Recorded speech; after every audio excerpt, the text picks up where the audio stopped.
Captain Jake Morrison stood on the bridge of the UES Horizon, watching the massive space station grow larger on the main screen. Nexus Prime was bigger than any city on Earth.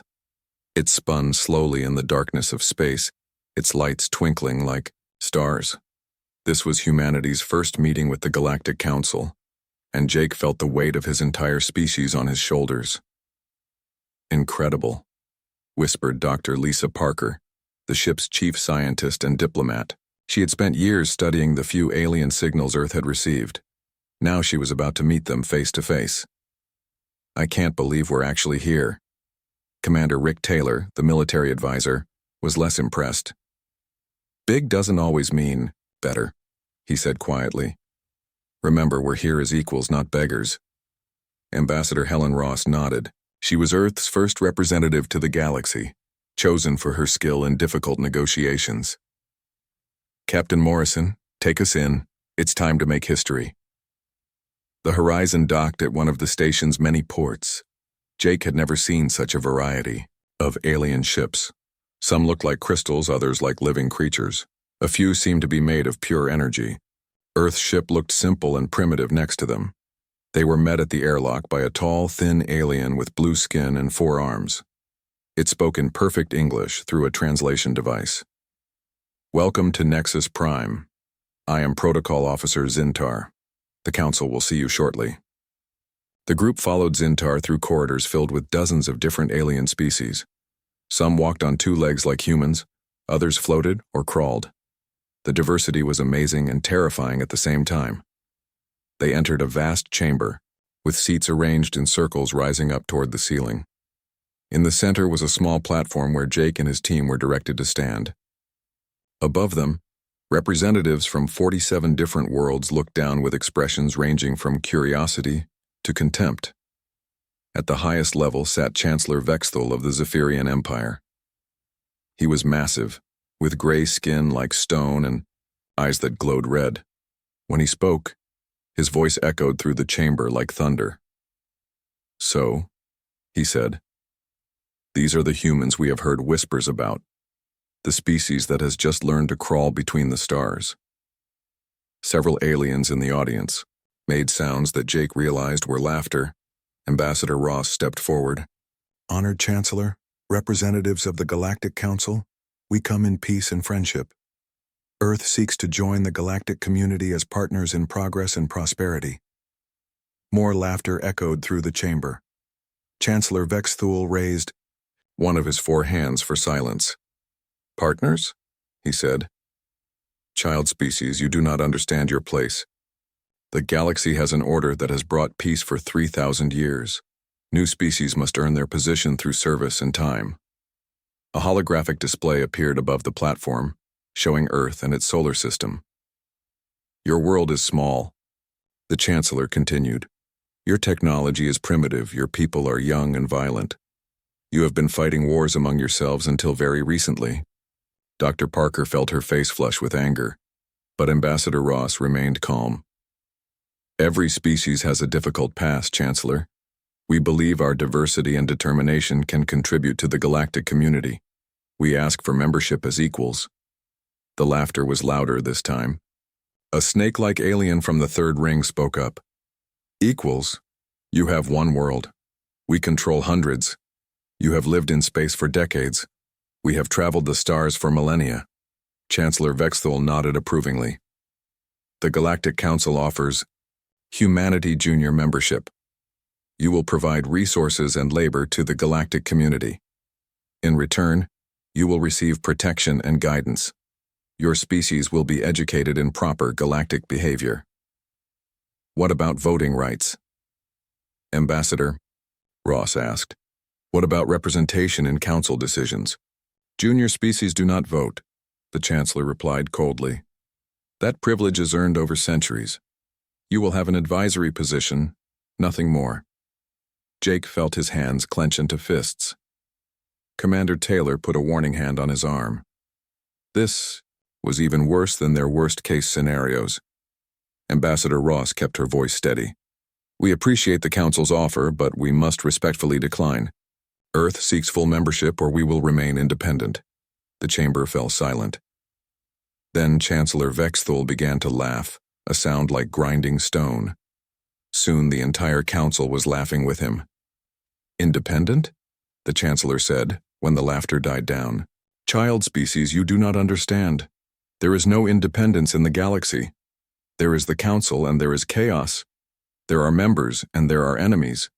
He stood up, his massive form casting a shadow over the human delegation. "Your arrogance is amusing but dangerous. Many species have thought themselves too proud to accept their proper place. They learned otherwise." A new holographic display showed several dead worlds, their surfaces cracked and burned. "These species chose independence," the Chancellor said. "They are now extinct. Their worlds serve as mining operations for more cooperative species." Dr. Rowe. Parker gasped. Commander Taylor's hand moved toward his weapon before Jake caught his eye and shook his head slightly. "However," the Chancellor continued, "the Council is merciful. We will give humanity time to consider its foolish pride. You have 30 standard days to accept junior membership. If you refuse, Earth will face economic isolation. No trade, no technology, no contact with any Council species." He leaned forward, his glowing eyes fixed on Ambassador Ross. "And if you continue to resist after that, you will join the extinct species in our mining operations. The choice is yours." The audience of alien representatives began to disperse, their conversations filling the chamber with a dozen different languages. None of them looked at the humans as they left. Protocol Officer Zintar appeared beside them. "The council session is concluded. You will be escorted back to your ship." The walk back to the horizon was silent. Jake could feel the stares of alien beings as they passed, but now the looks were different. Before there had been curiosity, now there was pity. Once they were safely aboard their ship and away from the station, the delegation gathered in the conference room. Ambassador Ross sat heavily in her chair, looking older than when they had arrived. "Well," she said finally. "That could have gone better." Commander Taylor slammed his hand on the table. "Could have gone better? They just threatened to wipe out our entire species. They underestimated us," Dr. Parker said quietly. "They looked at us and saw primitives. They have no idea what humans are capable of when we're pushed into a corner." Jake nodded slowly. "The question is, what do we do now? Earth needs to know what we're facing." Ambassador Ross stood up and Jake saw steel in her eyes that hadn't been there before. "We go home. We tell our people exactly what happened here. And then we let humanity decide if we're going to kneel or fight." 30 days, Commander Taylor said. "They gave us 30 days. Then we'd better not waste them," Jake replied. "Sewer." Horizon turned away from Nexus Prime and jumped to faster-than-light speed. Behind them, the massive station continued its slow rotation, unaware that they had just made the greatest mistake in galactic history. They had underestimated humanity. As the ship raced through hyperspace toward Earth, Jake stared out at the stars and wondered if the Council had any idea what they had just started. Humans had never been good at accepting ultimatums. They were much better at fighting impossible odds. The journey home would take 5 days. Jake suspected those might be the last peaceful days humanity would know for a very long time. The emergency session of the United Earth government was unlike anything in human history. President Maria Santos stood before representatives from every nation, colony, and space station. The chamber was packed, and billions more watched from around the solar system. Captain Jake Morrison had just finished his report about the meeting with the Galactic Council. The silence that followed was heavy and dangerous. "Let me make sure I understand this correctly," said President Santos. "These aliens want us to become their servants, and if we refuse, they will destroy our entire species." Ambassador Helen. Ross nodded grimly. "That's exactly what they said, Madam President. They gave us 30 days to decide." General Sam Butler, head of Earth Defense Forces, stood up slowly. He was a big man with gray hair and scars from the Mars Rebellion years ago. "Madam President, with respect, there's nothing to decide. Humanity doesn't kneel to anyone." Murmurs of agreement filled the chamber. President Santos raised her hand for silence.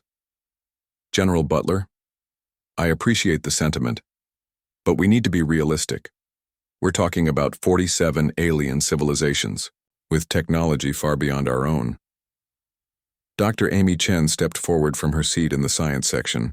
She was young, barely 30, but she was the lead scientist on several classified projects. Madam President, may I speak?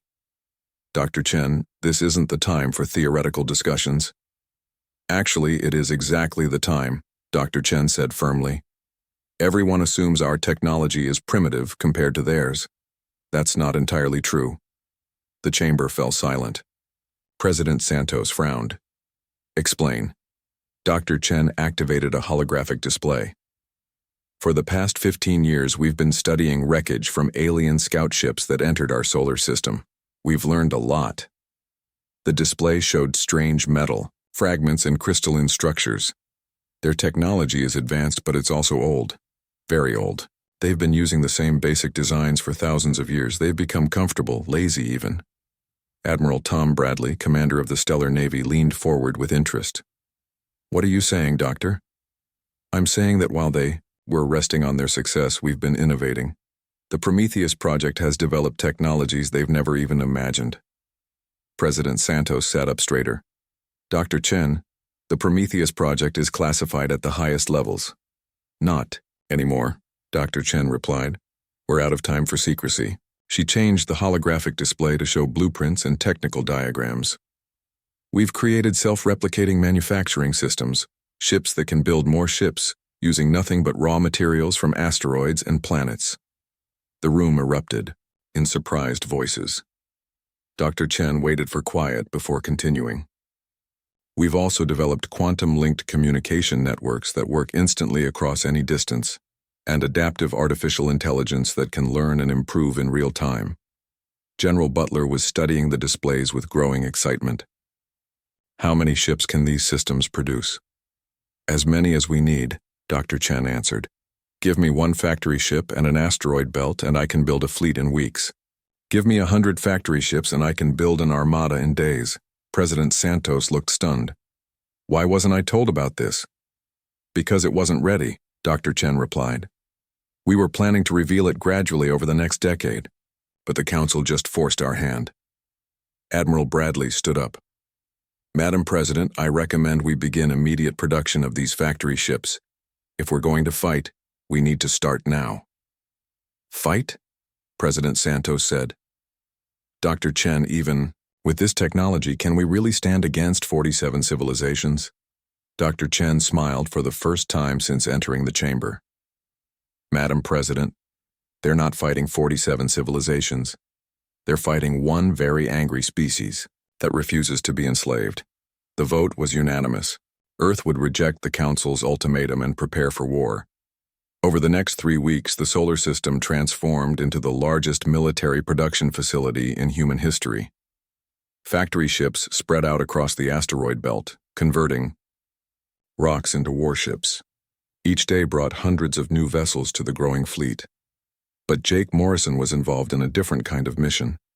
He commanded a small group of fast ships that had a special purpose, finding other species that might want their freedom. The first world they visited was Ketha Prime, a mining planet controlled by the Council. The native Keth people were forced to work in dangerous conditions, extracting rare metals for their alien masters. Jake's ship, now called the Liberation, landed at night near one of the mining camps. He and his team met secretly with Keth workers led by a female named Zara. You're the humans we heard about, Zara said in broken English. The ones who said no to the Council. That's right, Jake replied. We're offering you a choice. Stay here and keep mining for the Council, or come with us and fight for your freedom. Zara's large eyes filled with hope. You would help us, even though we cannot help you much in return? Freedom isn't something you earn, Jake said. It's something everyone deserves. By morning, 3,000 Keth had joined Jake's ships. By the end of the week, the entire planet had risen in rebellion. Council forces tried to restore order, but human ships arrived to support the uprising. The pattern repeated on world after world. Species that had been oppressed for centuries suddenly found hope. Humans didn't come as conquerors but as liberators, asking for nothing but the chance to fight together against tyranny. Back on Earth, President Santos received daily reports about the growing rebellion. Each day brought news of another world joining what the media had started calling the Free Species Alliance. "It's working," Admiral Bradley reported during a strategy meeting. "We now have allies on over 30 worlds. More importantly, we're forcing the Council to spread their forces thin, trying to maintain control." Dr. Chen had more good news. "Our factory ships have produced over 10,000 vessels. Each one is equipped with the latest adaptive technology. They're learning from every encounter, getting smarter and more effective." General Butler studied the tactical displays. "The Council is starting to mobilize their main battle fleets. They're not taking us seriously yet, but that's going to change soon." "Good," President Santos said firmly. "Let them underestimate us a little longer." Meanwhile, Chancellor Vexthal was receiving very different reports on Nexus Prime. What had started as a simple matter of disciplining one rebellious species had turned into a galaxy-wide crisis. "How many worlds are in open rebellion?" he demanded. From his military commander. 43 and counting, Chancellor. The humans are somehow coordinating uprisings across thousands of light years simultaneously." "Impossible," the Chancellor growled. "They don't have that kind of technology." "Apparently they do, sir. Our intelligence suggests they're using some form of instantaneous communication." Chancellor Vexthal slammed his fist on his desk, cracking the stone surface. "Then we'll make an example of them that the entire galaxy will remember. Prepare the Grand Fleet for departure to Earth." "Sir, are you sure that's wise? If we leave our core worlds undefended—" "The humans are primitives with stolen technology," the Chancellor snapped. "Once we crush their homeworld, this rebellion will collapse." But as the Chancellor made his plans for humanity's destruction, he had no idea that every word of his conversation was being recorded by human intelligence networks. Dr. Chen's quantum communication system wasn't just connecting human forces, it was also listening to everything the Council said. On Earth, President Santos received the intelligence report with grim satisfaction. "They're coming for us directly. How long do we have?" 6 days until their fleet reaches Earth," Admiral Bradley replied. "And how many ships will they bring?" "Our estimates suggest around 5,000 of their most powerful vessels." President Santos looked around the room at her advisors. "Recommendations?" General Butler grinned fiercely. "Let them come. We'll show them what happens when you underestimate human determination." Dr. Chen nodded in agreement. "Our factory ships have been busy. We'll be ready for them." Jake Morrison, recently returned from another liberation mission, had the last word. "Madam President, 30 days ago they offered us slavery. Tomorrow we're going to offer them something different." "What's that, Captain?" "A lesson in why you should never threaten the human race." Outside Earth's orbit, thousands of human ships waited in perfect formation. Each one was crewed by volunteers who had chosen to fight rather than kneel. In the asteroid belt, factory ships continued their work, building more vessels every hour. The Galactic Council was about to learn that they had made a terrible mistake.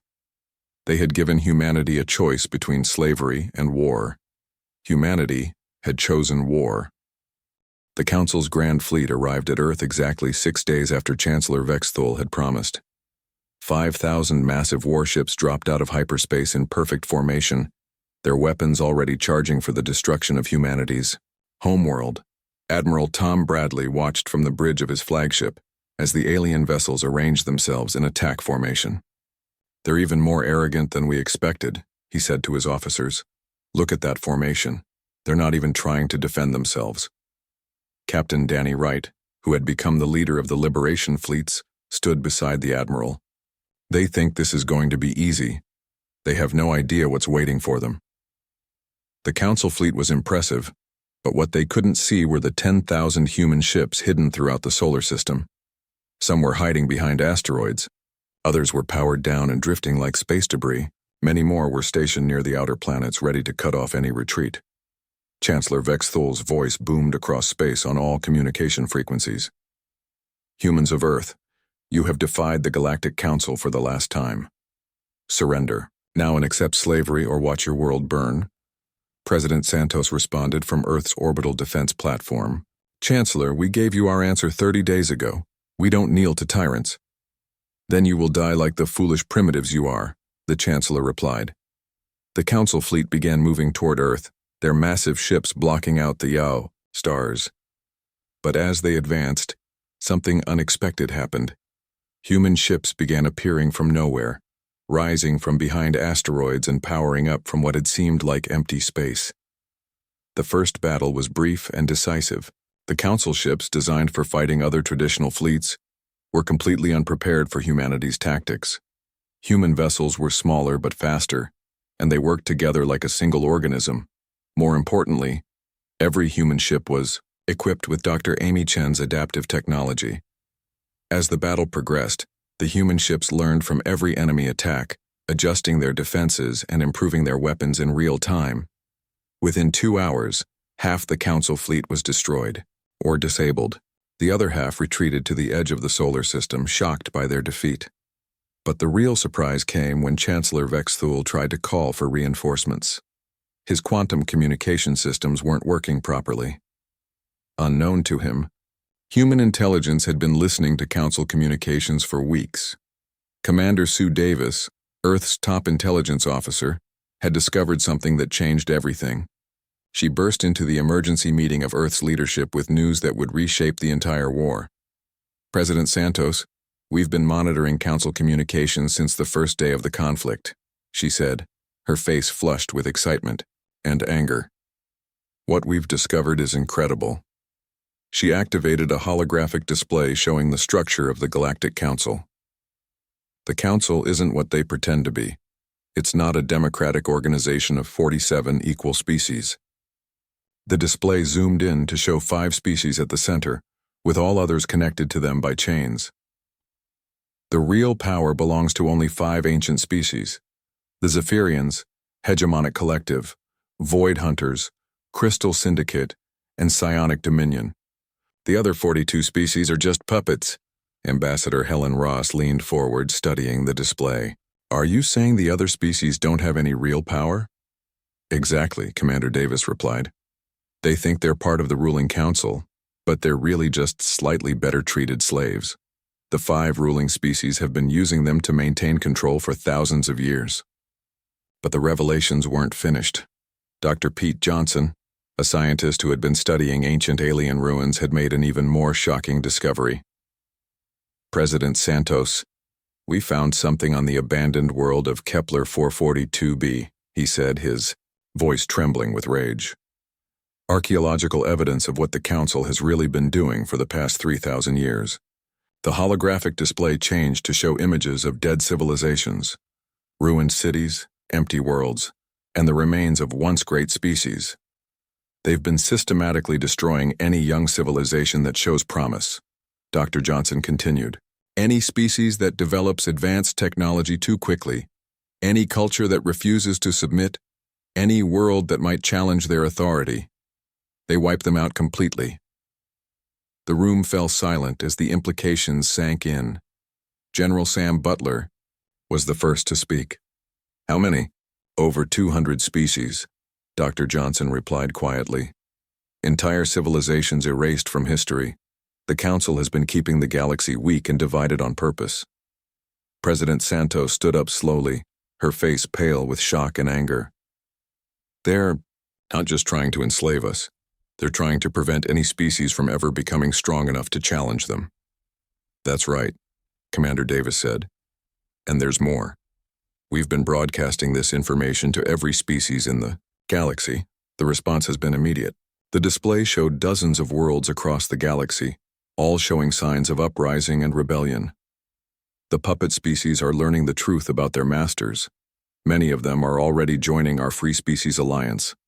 Captain Wright activated his personal communicator. Admiral Bradley, are you seeing this information?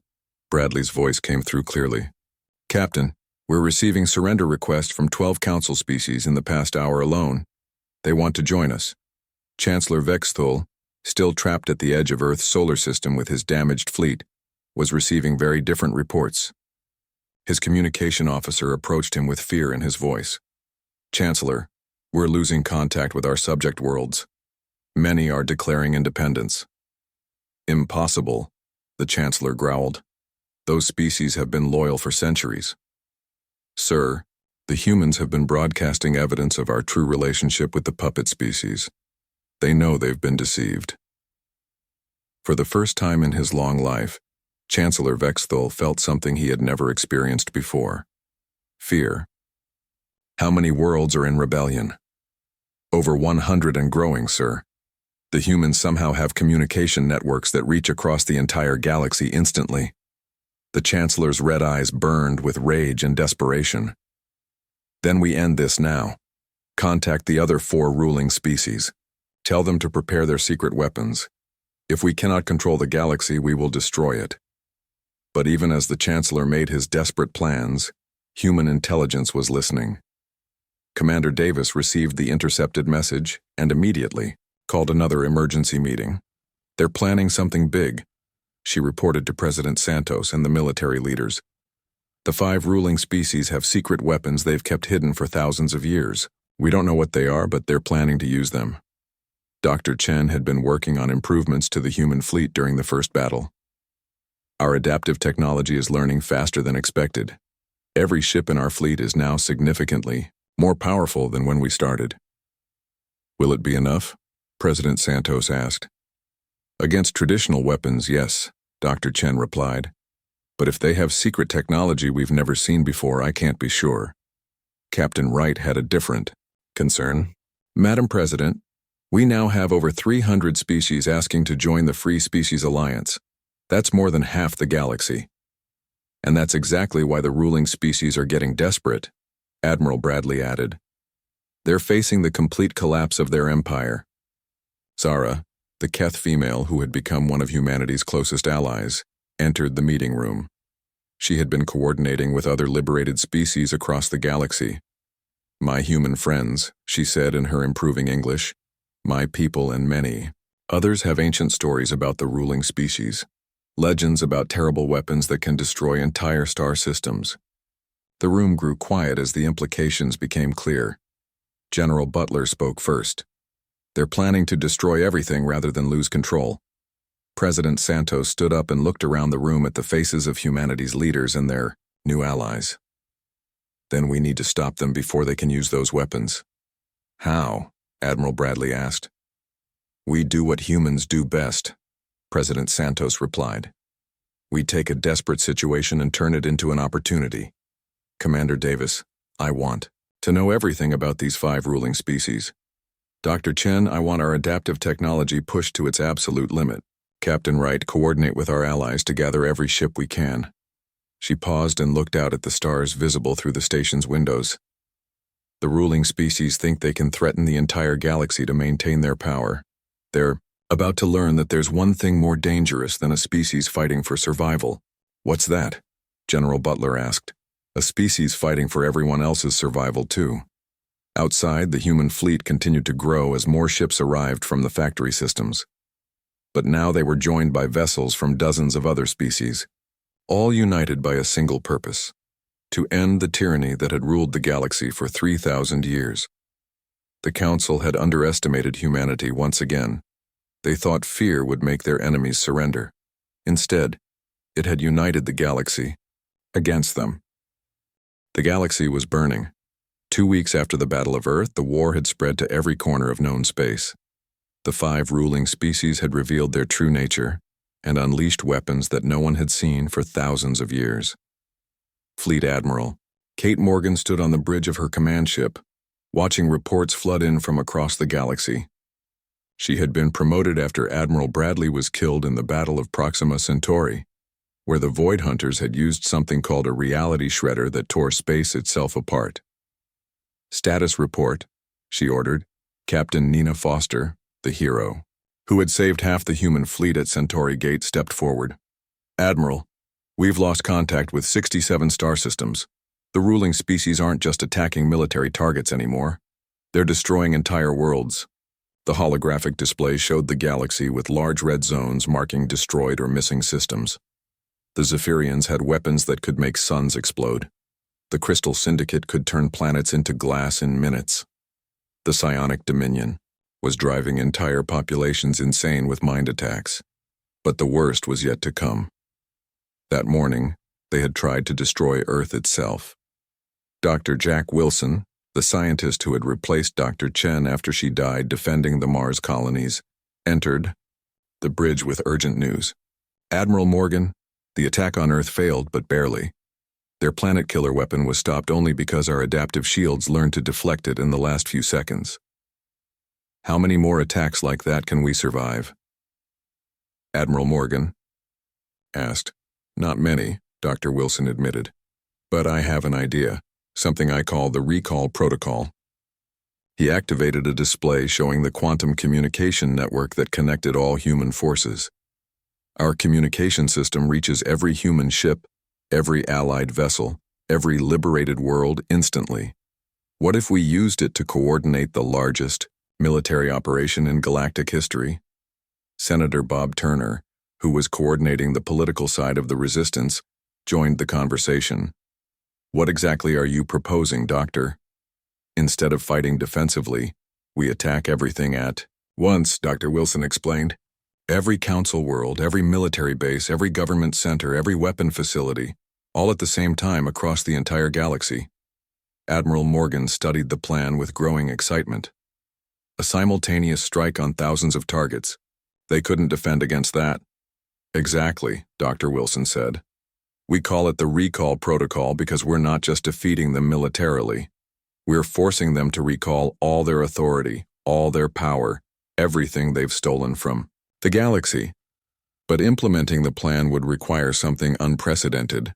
Every human ship, every allied vessel, every resistance fighter on every world would have to work together with perfect timing. Captain Foster had concerns. Admiral, coordinating an attack across 100,000 light-years? Even with our quantum communications, the complexity is staggering. Which is why we're going to need help, Admiral Morgan replied. She activated the long-range communicator. This is Fleet Admiral Morgan to all Free Species Alliance commanders. Emergency. Conference in 1 hour. The conference brought together representatives from over 400 species. Some attended in person, others through holographic projection. The diversity was incredible, but they were all united by one thing: the desire to end the tyranny of the 5 ruling species. Zara, now the elected leader of the liberated Keth world, spoke first. Admiral Morgan, my people are ready to fight. But many of our worlds are already under attack. How long do we have? Not long, Admiral Morgan admitted. Intelligence suggests the ruling species are preparing something called the Final Protocol. We don't know what it is, but the name suggests they're planning to destroy everything they can't control. A crystalline being from the Quartz Federation flickered with light as it spoke. Our analysis indicates they would rather rule over a dead galaxy than lose their power. This matches their historical pattern. Captain Wright, now commanding the liberation fleets, had been studying the enemy's recent attacks. Admiral, I think I know what the Final Protocol is. They're positioning their most powerful weapons around the galactic core. The conference fell silent. Everyone knew what that meant. The galactic core contained the supermassive black hole that held their entire galaxy together. If something happened to it, every star system would be thrown into chaos. They're planning to destabilize the galactic center, Dr. Wilson said quietly. It would take millions of years, but eventually every world in the galaxy would become uninhabitable. Senator Turner stood up, his face pale. They're going to destroy the entire galaxy rather than lose control of it. How long do we have? Admiral Morgan asked. Our best estimate is 72 hours, Captain Wright replied. After that, the damage might be irreversible.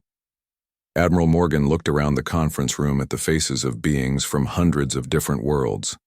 Then we implement the recall protocol now. Dr. Wilson, how quickly can you coordinate the attack? Give me 24 hours to set up the communication networks and targeting systems, he replied.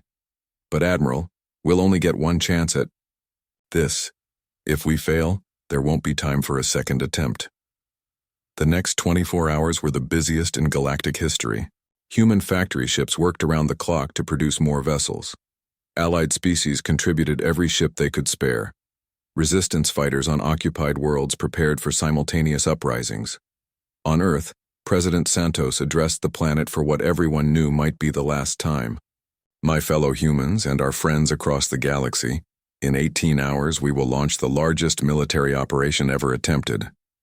We fight not just for our freedom, but for the right of every species to exist.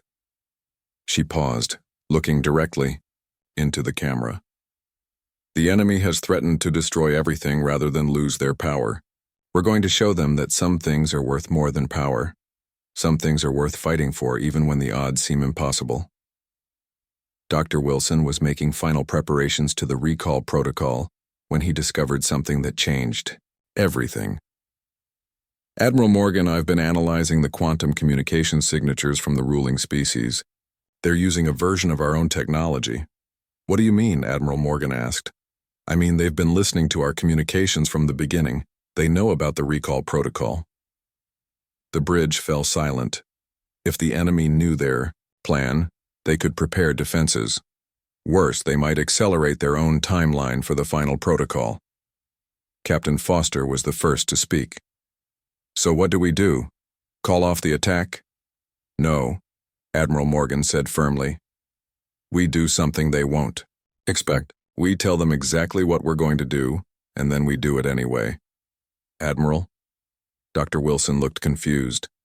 Doctor, open a communication channel to all 5 ruling species. I want to speak to them directly. When the channel was established, Admiral Morgan stood in front of the camera with the confidence that only comes from absolute determination. Chancellor Vexthol and leaders of the 4 other ruling species, this is Fleet Admiral Kate Morgan of the Free Species Alliance. Their respective homeworlds, the 5 ancient rulers received the message with surprise and curiosity. In 47 hours and 36 minutes, we will begin simultaneous attacks on every council-controlled world, base and facility in the galaxy. This will include your homeworlds and your personal strongholds. Chancellor Vexthol's angry voice came through the communicator. Foolish human, you have just told us your entire plan. We will be ready for you. Admiral Morgan smiled coldly. Chancellor, you're missing the point. It doesn't matter if you're ready. It doesn't matter how many defenses you prepare. We're not attacking because we think we can win easily. We're attacking because it's the right thing to do. She leaned forward, her voice carrying the determination of the entire human species. You've ruled through fear for 3,000 years. You've destroyed species, enslaved worlds, and now you're threatening to kill everyone in the galaxy rather than give up your power. But here's what you never understood about humanity, and what you're about to learn about our allies. We don't fight because we're sure we'll win. We fight because we refuse to kneel. The transmission ended, leaving the 5 ruling species to contemplate what they had just heard. For the first time in their long lives, they were facing an enemy that wasn't afraid of them. Across the galaxy, millions of ships began moving into position. The largest military operation in galactic history was about to begin, and everyone involved knew that in less than 2 days the galaxy would either be free or dead. The recall of all council authority was about to begin. The moment had arrived. Across the galaxy, millions of ships waited in perfect silence. Fleet Admiral Kate Morgan stood on her command bridge, watching the countdown timer reach its final seconds. In a few moments, the largest military operation in galactic history would begin. All units report ready, Admiral, Captain Nina Foster announced. Every ship, every world, every resistance cell is in position. Dr. Jack Wilson monitored the quantum communication network that would coordinate the entire attack. Network stability is perfect, Admiral. We can reach every unit instantly across the entire galaxy. Admiral Morgan took a deep breath. This was it. Everything humanity and their allies had worked for came down to the next few hours. Begin the recall protocol. Across 100,000 light-years, the attack began simultaneously. Human ships emerged from hyperspace around Council worlds. Allied fleets struck at military bases. Resistance fighters on occupied planets began their uprisings. All at exactly the same moment. The scale was beyond anything ever attempted. While Admiral Morgan's fleet attacked the Zephyrian homeworld, Captain Wright's forces struck at the Crystal Syndicate. Other human commanders led assaults on the hegemonic collective, Void Hunters and Psionic Dominion territories. But the most important battle was happening at the galactic core, where the 5 ruling species had positioned their ultimate weapon. A massive device that could destabilize the supermassive black hole and eventually destroy every star system in the galaxy. Admiral Morgan watched her tactical display as reports flooded in from across the galaxy. Status report. Admiral, we're seeing success everywhere, Captain Foster replied with excitement. The Council defenses are collapsing faster than expected. It was true.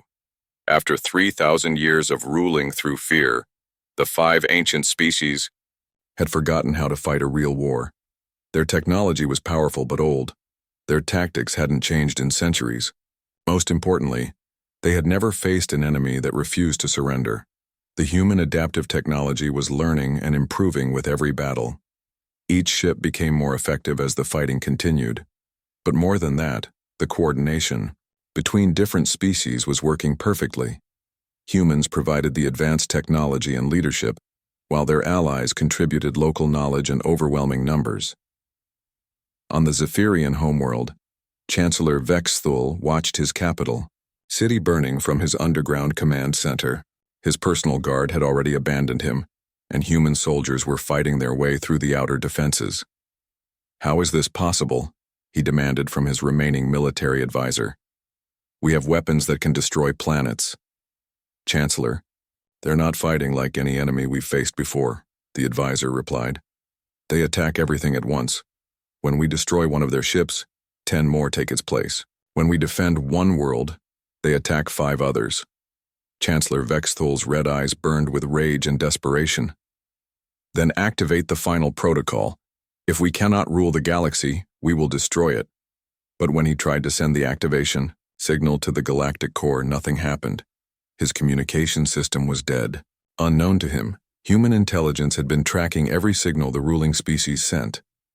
Dr. Wilson's quantum network wasn't just coordinating the attack, it was also jamming enemy communications.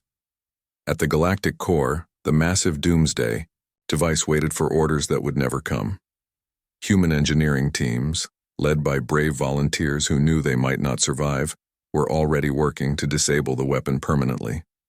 Back on Earth, President Santos received updates from across the galaxy every few minutes. Each report brought better news. Senator Turner, what's the latest count? Madam President, over 200 council worlds have surrendered in the past 6 hours. Senator Turner replied. Many more are requesting terms. And the ruling species? All. 5 homeworlds are under attack. Intelligence suggests their governments are collapsing. Dr. Wilson entered the room with a smile that no one had seen in months. Madam President, I have excellent news. The doomsday device at the galactic core has been disabled. The threat to destroy the galaxy is over. President Santos felt relief wash over her for the first time since this all began. How many casualties? Lower than we feared, Dr. Wilson replied. The enemy was so focused on their superweapons that they neglected basic defense. Most of their worlds surrendered rather than fight. As the hours passed, the reports became even better. The recall protocol was succeeding beyond their wildest hopes. Not only were the 5 ruling species being defeated, but their entire power structure was collapsing. Species that had been puppets for thousands of years were declaring independence. Worlds that had been mining colonies were choosing their own governments. The galaxy was experiencing the largest liberation in its history. Admiral Morgan received a priority communication while her forces were securing the Zephyrian capital. Admiral, this is Chancellor Vexthul. I request immediate negotiations. For a moment, Admiral Morgan considered ignoring the call. This was the being who had threatened to destroy humanity and enslave Earth, but she was a professional soldier, not a tyrant. Chancellor, you're in no position to make demands, she replied. But I'll listen to what you have to say. The once proud ruler appeared on her screen, his massive form hunched with defeat. Admiral Morgan, I offer the same terms we originally offered humanity. Equal partnership in a galactic government. Admiral Morgan almost laughed. Chancellor, that offer expired 30 days after you made it. You had your chance for a peaceful solution. Then what do you want? Vexthul asked desperately. Unconditional. Surrender, Admiral Morgan replied. Complete dismantling of the council structure. Return of all stolen property to rightful owners. And war crimes trials for everyone involved in the genocide of innocent species. Chancellor Vexthul's image flickered with anger. You cannot seriously expect the ruling species to submit to trials by inferior beings. Chancellor, you're missing the point again, Admiral Morgan said calmly. You're not the ruling species anymore. Your authority has been completely recalled. Within 72 hours of the start of the recall protocol, the war was over. All 5 ruling species had either surrendered or been completely defeated. Their governments were dissolved, their weapons confiscated, and their leaders arrested. But the real work was just beginning. With the old order destroyed, the galaxy needed a new government. Representatives from over 300 species gathered on the neutral world of New Geneva to create something that had never existed before. A truly democratic galactic federation.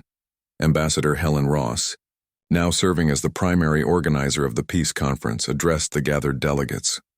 Friends, we have an opportunity to build something better than what came before. A government based on equality, not domination. The debates were long and sometimes heated. Species that had been enemies for centuries had to learn to work together. But gradually, the framework of the Free Worlds Federation began to take shape.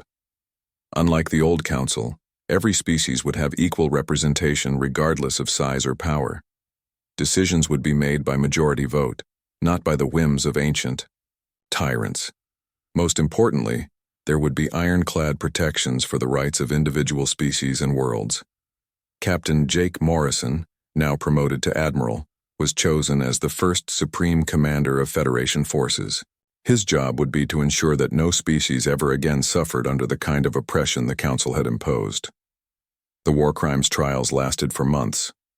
Chancellor Vexthul and the other ruling species leaders were found guilty of genocide, slavery, and crimes against sapient life. But rather than execution, they were sentenced to life imprisonment on a remote world where they could think about the suffering they had caused. Dr. Wilson was appointed as head of the new Federation, Science Council, tasked with sharing advanced technology freely among all member species. The days of keeping civilizations weak and divided were over forever. 1 year after the Battle of Earth, President Santos stood before the first session of the Federation Senate.